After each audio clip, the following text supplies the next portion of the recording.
The siren had already sounded. 30 minutes until execution.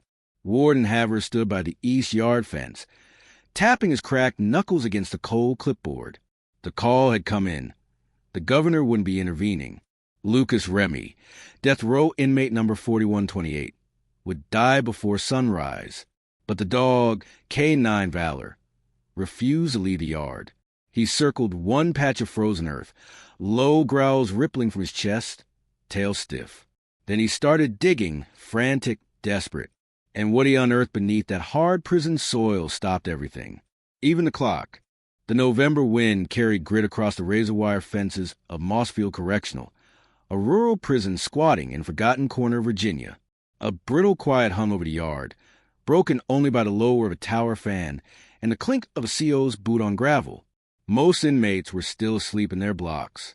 Most didn't know someone was scheduled to die before sunrise. The dog knew. K9 Valor, a 5-year-old sable German shepherd with an uneven gait and a permanent scar across his snout, had been agitated since lights out. Officer Meredith Kane had clocked the change around 3:14 a.m. He'd pulled against his harness near the north fence, ears back, teeth bared not in threat, but in panic. Now, barely an hour later, he was digging, paws thudding, claws raking dirt, nose buried deep. "Valor, heel!" Kane commanded softly. The dog ignored her. Kane adjusted her grip on the leash, but didn't tug. She just watched, cold breath fog in the air, as the dog clawed a shallow crater in the frozen yard soil. Her other hand hovered near her sidearm, not from fear of the dog, but from the atmosphere itself. Something felt wrong here. The patch of yard he was fixated on was just 20 feet from the east wing wall, where the floodlights barely reached. That part of the fence hadn't been touched in years. Behind her, floodlights clicked off. The yard dipped into deeper shadow. "Officer Kane." A gravel voice cracked the silence. She turned. Warden Havers, heavy-set, red-faced, wrapped in a tan coat that didn't quite button over his gut. He walked like a man who'd given up sleeping years ago. "Sir," she said. He looked past her. "What's he doing?" "Refusing orders. Started about 20 minutes ago. I tried bringing him inside. He nearly tore my wrist off." Havers watched the dog silently. Valor's front legs were nearly black from mud, and a faint smell, damp, metallic, almost sweet, was lifting from a hole. "You hear the announcement?" he said. Kane nodded. "Remy's set for 6 o'clock. Then we don't have time for a damn dog tantrum." Kane hesitated. "With respect, sir, this isn't a tantrum." Havers frowned. "What do you think it is?" "I think something's down there. And whatever it is, he's terrified of it." Inside cell block D, 4:38 a.m., Lucas Remy sat upright in his bunk, legs over the side, wrists in his lap. No shackles yet. No guards watching from just outside. He stared at the cinder block wall opposite him, tracing the outline of a spider crack with his eyes. "You believe in last chances?" he asked without turning. Chaplain DeWitt shifted his weight in the metal folding chair. "I believe they rarely look like what we expect." "I asked to see the dog," Remy said quietly. "I heard." Request was denied. "I figured." He smiled thin, sad. "Figured they'd rather keep things clean." DeWitt studied the man. Remy didn't look like a monster. He looked like a tired father, 46 going on 60, hair more salt than pepper, skin pale from years without sun. Only his eyes betrayed something darker, like he was always holding his breath. "You want to tell me why?" the chaplain asked. Remy turned finally. "Because she never stopped looking." DeWitt's brow furrowed. "The dog?" "No," Remy looked down. "My daughter." Back in the yard, 4:51 a.m., Valor stopped digging. Kane dropped to a knee beside him, breath quick. Her glove skimmed the dirt. Something was exposed, a corner of faded fabric, canvas maybe, stiff with rot. Havers crouched beside her. "Shovel." He barked to a nearby guard. The guard ran to the maintenance shed, returned moments later. Havers didn't wait. He grabbed the tool and drove it into the ground himself, his breath heaving in clouds. More fabric. A small, cloth-wrapped bundle. Brown-red stains soaked the bottom. Kane's stomach twisted. "Body?" Havers muttered. "No." Too small, Kane said. Her voice had dropped to a whisper. It's not a person. Havers peeled the fabric back. Inside, a child's worn denim jacket. Beneath it, a handful of items. A rotting stuffed lamb. A photo cracked and half-eaten by soil. And something else. Kane reached in with gloved hands and pulled it free. A plastic name badge. The kind used by prison visitors. Printed on the front. Charlotte Remy, age 9. Relationship to inmate daughter. Havers stared. She disappeared 5 years ago, Kane said. Didn't she? Yeah, the warden replied hoarsely. They never found her. 5:17 a.m., warden's office. Havers slammed the door. Kane dropped the evidence bag on the desk. You can't go through with the execution. I can and I will, he growled. The daughter's disappearance was investigated. It had nothing to do with the case. Kane's voice stayed calm. Then why was her jacket buried in our yard, with a visitor badge? Under concrete, the dog won't leave? Because this prison has held monsters long before Remy came here. That badge could have been dumped by anyone. Or it could mean we're about to kill the wrong man. Havers turned to the window. From his office, he could see the yard. Valor still paced the edge of the hole, head low, body tense. No barking, just watching. Kane stepped closer. You have the authority to delay for 24 hours. That's all I'm asking. He didn't answer right away. Then, what's your angle, Kane? My angle? You've never shown much interest in death row protocol. Kane exhaled sharply. Sir, my angle is that a little girl's personal effects were buried under this yard. And I've got a K9 with a flawless track record refusing to leave that spot. Something's not right here. Don't you feel it? Havers turned. For a moment, something behind his eyes softened. But just as quickly, the steel came back. I'll call the governor's liaison, he muttered. No promises. 5:43 a.m., holding chamber, south wing. Remy sat in the transfer chair, now cuffed and suited in a gray uniform marked for execution. His legs were shackled, hands bolted to the armrests. His pulse barely registered on the officer's tablet. Kane entered with her radio clipped and mud still on her boots. The look on her face made the two escorting COs pause. She walked up to Remy, stared at him. He met her gaze. No fear. Just resolve. Your daughter, Kane said. What happened to her? I don't know, Remy said. I think she came looking for me. You think? Remy's throat flexed. There was a guard. Years ago. I filed reports. He always had too much interest in my case, in her. What guard? I only knew him by his badge name, Stearns. Kane stiffened. There's no Stearns on record. There was. I swear it. Do you know what happened to Charlotte? No, his eyes glistened. But I know she was here. And I know I didn't kill her. The door burst open. Havers stepped in, face pale. Execution's delayed, he announced. 24 hours. Remy closed his eyes. 5:55 a.m., surveillance room. Back it up, Kane said, leaning over the technician's shoulder. They scanned archive security footage, yard maintenance logged, visitor entries, East Yard gate timestamps. Then something flickered. An image.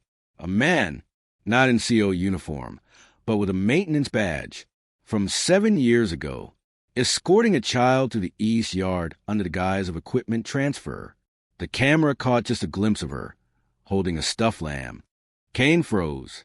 That's her, she whispered. That's Charlotte. The man's badge? Stearns. 6:01 a.m. The sun cracked the horizon. The alarms never sounded. Inside the holding wing, Remy wept softly in the silence. Not because he'd been spared, but because someone had finally believed him. Outside, Valor lay down beside the shallow grave and stared at the sky. The forensics van rolled to the outer gates just after sunrise, tires crunching frost-laced gravel. The seal on its side had faded, the lettering half peeled. Commonwealth Investigative Services. Inside, 2 techs and 1 lead analyst. No one smiled. They rarely did when graves were involved, especially when they were found in prison yards. Warden Havers stood stiff back beside the hole Valor had uncovered, his breath fogging in short bursts. He looked older than he had the night before, more sunken. The prison's chain-link perimeter stretched behind him like a rusted halo. Officer Meredith Kane stood nearby, arms crossed tight over her vest. Valor sat beside her, silent and alert. He hadn't left the grave's edge all night. "Let's get this done," Havers muttered. The forensics team began their sweep. Photos, swabs, coarse soil samples. One of the techs gently lifted the cloth bundle into a metal evidence tray and sealed it. Kane noted the careful way he handled the stuffed lamb, as if it still had weight. They uncovered more than expected. Buried beneath the child's jacket were 2 more visitor badges, smaller, bent from pressure. One had been cracked in half. Another piece of stained cloth emerged, a prison-issued undershirt, child-sized, and then something that made even the most hardened investigator pause. A metal button, shaped like a rabbit, with tiny etching on the back. "Love, always, Dad." Kane blinked. Her heart dropped. That was his gift to her, she said. He mentioned it during intake, years ago. Said she wore it on every visit. One of the forensics officers looked up. This wasn't buried randomly. Someone placed this carefully, like they wanted it hidden, but remembered. Havers turned away. "You finished yet?" "We'll need cadaver dogs to sweep the area. If there's more, we'll coordinate later," he snapped. "This prison doesn't stop running because a dog finds a damn doll." "Sir," Kane said coldly, "we just found belongings of a missing 9-year-old girl buried inside a high-security facility. One with no civilian access to this yard without clearance." Havers met her eyes, and for the first time, he looked scared. Lucas Remy sat alone in the chapel, ankle chains clipped to the pew's leg. The morning light bled through the stained glass windows in fractured blues and reds. He was staring at the front, unseeing, when Kane entered. She sat beside him, quietly. "They found her things," she said. He didn't respond. "They found her, Lucas." That got his eyes to move. They're running DNA now, but Kane hesitated. It's her jacket, her toy, a visitor badge with her name. Remy nodded once, but it was slow, broken, like he hadn't slept for years and now couldn't afford to. "I told the truth," he whispered. "Not that it mattered. Maybe now it does." Records archives, East Wing sub-basement. The hallway smelled of mildew and rust. Kane hated the archives, not for the damp or the dead air, but for how quiet it was. Decades of paper records, some crumbling to dust, others neatly boxed. Files no one thought to digitize. Files someone had tried to bury. She found the personnel logs from 2015 to 2018. Scanned for the name Stearns. Nothing. She flipped to maintenance. Still nothing. She scanned all temporary clearance logs from the week of Charlotte Remy's disappearance. And there it was. J. Stearns Temp Maintenance Badge, signed by Deputy Warden C. Maddox. Kane swore under her breath. She hadn't seen Maddox in months. He'd retired early, bought a house near Lake Bridge. Quiet exit, no ceremony. She remembered his last day, cookies in the break room, a stiff goodbye, nothing that screamed guilt. She ran her fingers along the yellow paper, nails trembling. Maddox had authorized him.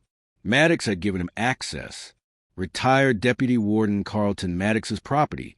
11:42 a.m. The house was modest, tucked behind leafless pines and far from the nearest mailbox. Kane drove up alone, Val in the back seat. She didn't request backup. Not yet. The man who opened the door was a shadow of the once imposing Maddox. Sunken face, liver spots, oxygen tube at his nostrils. "Kane," he rasped. "Didn't think I'd see Mossfield again." "We're not at Mossfield." He gestured inside.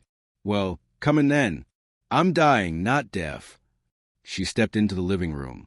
Dust layered the shelves. An oxygen tank hissed rhythmically in the corner.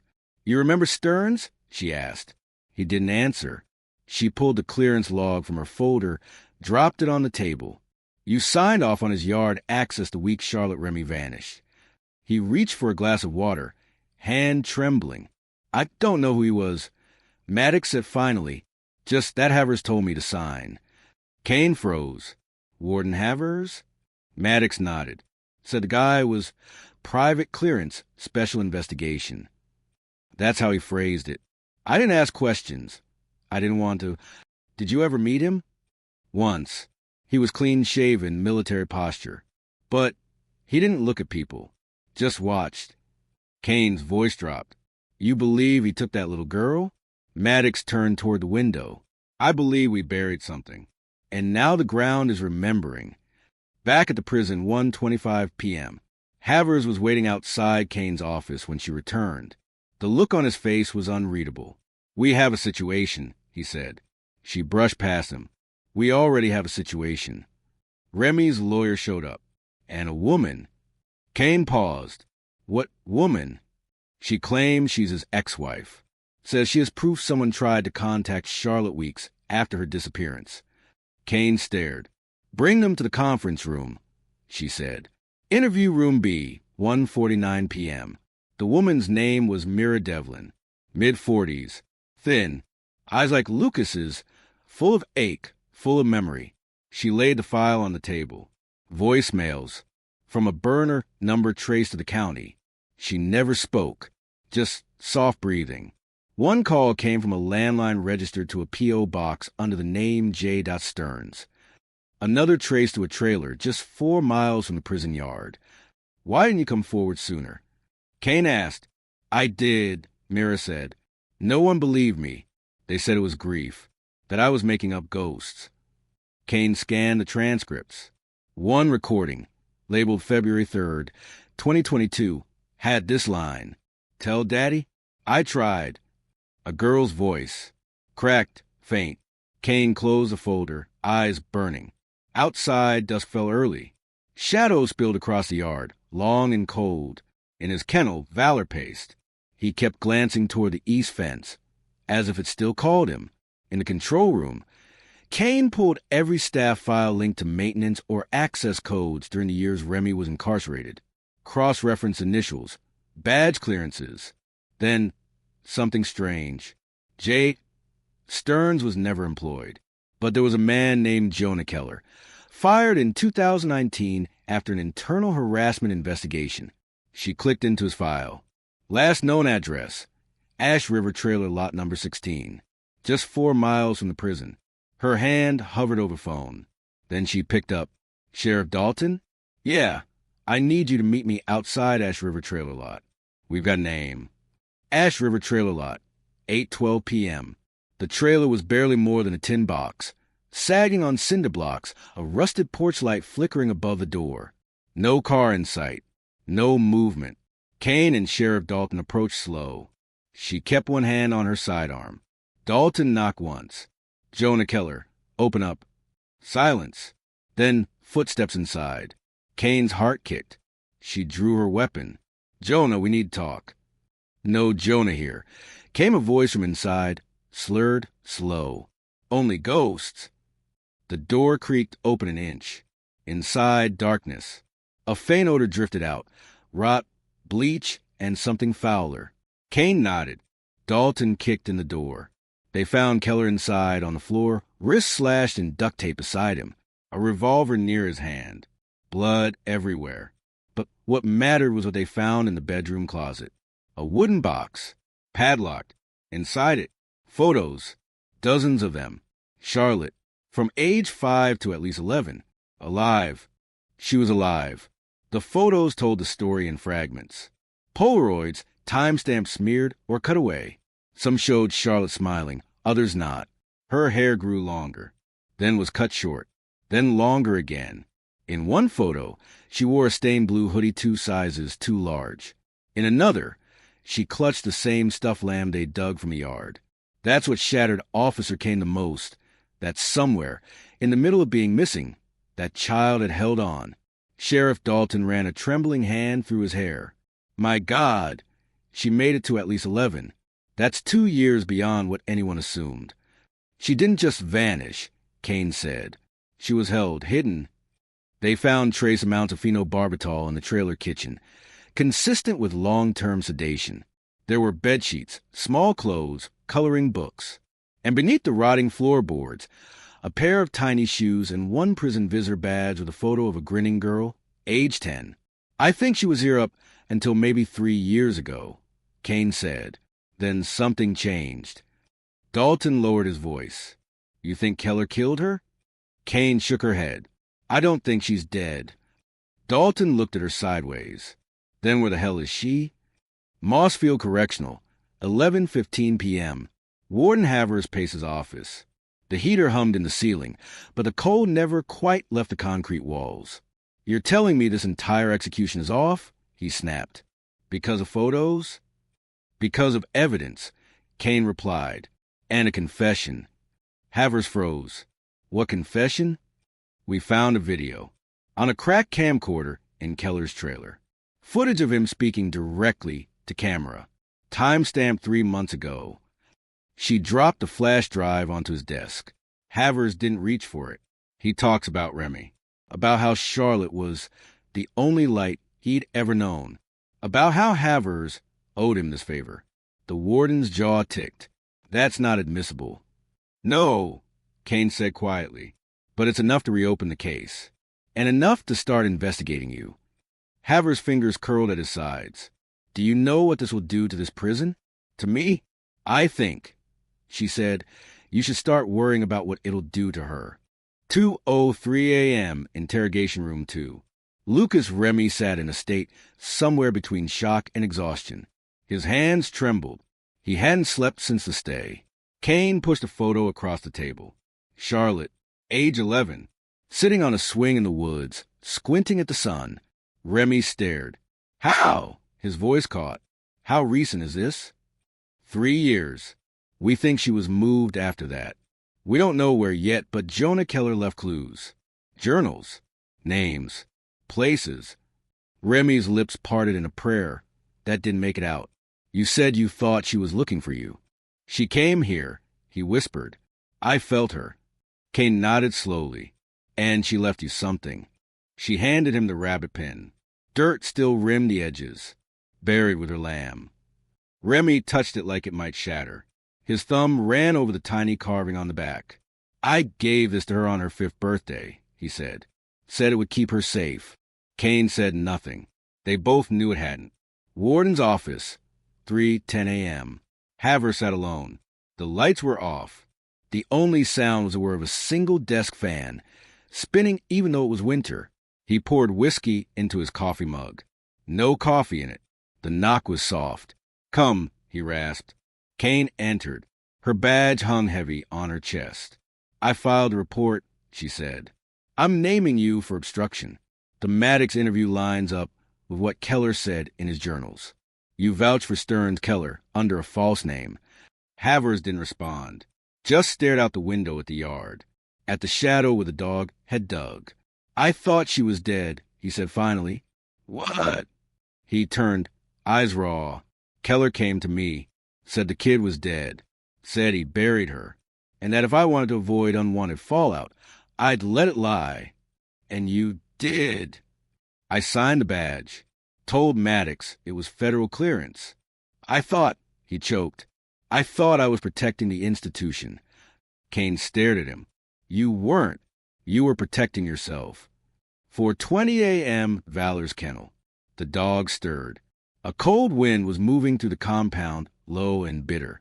But his ears twitched, not at the breeze, but at the sound of gravel crunching behind the east fence. Kane stood there, coat zipped high, flashlight beam bouncing. She opened the gate. Come on, she whispered. The dog trotted forward without hesitation, nose to the dirt, tail stiff. He sniffed the edge of the yard where the ground had been disturbed, then veered left, toward the side gate that led to forgotten tool shed. He stopped. Kane approached, shining her light at the base of the fence. Something glinted, a thin strip of fabric, pink, with faded stars. She dropped to one knee, buried just beneath it, packed into a crevice, a matchbook from a roadside diner in Tennessee. On the inside flap, scratched in blue ink, Charlotte, 2022 safe. For now. Kane swallowed hard. She looked down at Valor, who now sat quietly beside her. You kept her story alive, she murmured. The dog gave a small, almost inaudible whine. 6 a.m. holding chamber. The same time the execution was supposed to happen. Instead of a gurney, Lucas Remy was handed a thick manila envelope. Inside, a copy of the pardon petition, a photo of the Tennessee matchbook, a scribbled name on the inside, Riley Monroe, a known associate of Keller's, and finally a ticket. Bus to Tennessee leaves at 10:15. Kane said, "I can't promise you'll find her, but I think she's still out there." Remy couldn't speak. He just pressed a rabbit pin to his chest. Mossfield Correctional, 1 week later. The yard had been reseeded. The soil where the grave had been was now cordoned off with crime scene tape. An investigation was still active. Havers had been suspended pending charges. Maddox gave a full written statement, and Officer Meredith Kane turned in her notice. On her last day, she found Valor sitting outside the east gate again, just staring. She crouched beside him. "I don't think it's about death for you," she whispered. "I think it's about truth." She clipped off his leash. He stayed by her side anyway. Tennessee Backroad, 9:42 a.m. Lucas Remy stepped off the bus. Dust kicked at his boots. In the distance, a diner shimmered in the heat. He walked with slow, halting steps, like a man who didn't dare hope. Inside the diner, a waitress, young, nervous, a familiar tilt to her chin, a scar beneath her jaw, exactly where Charlotte fell off her bike when she was 6. She looked up when the door chimed. Their eyes met. Neither spoke, but the silence wasn't empty. It was full. Final scene, small town graveyard. A new stone had been placed, not far from where Valor had dug. It didn't mark a death, but something else. For those who were forgotten, for those who fought to be remembered. Officer Kane stood beside the grave, Valor at her feet. She placed a rabbit pin gently on the stone, and for the first time in a long while, she smiled.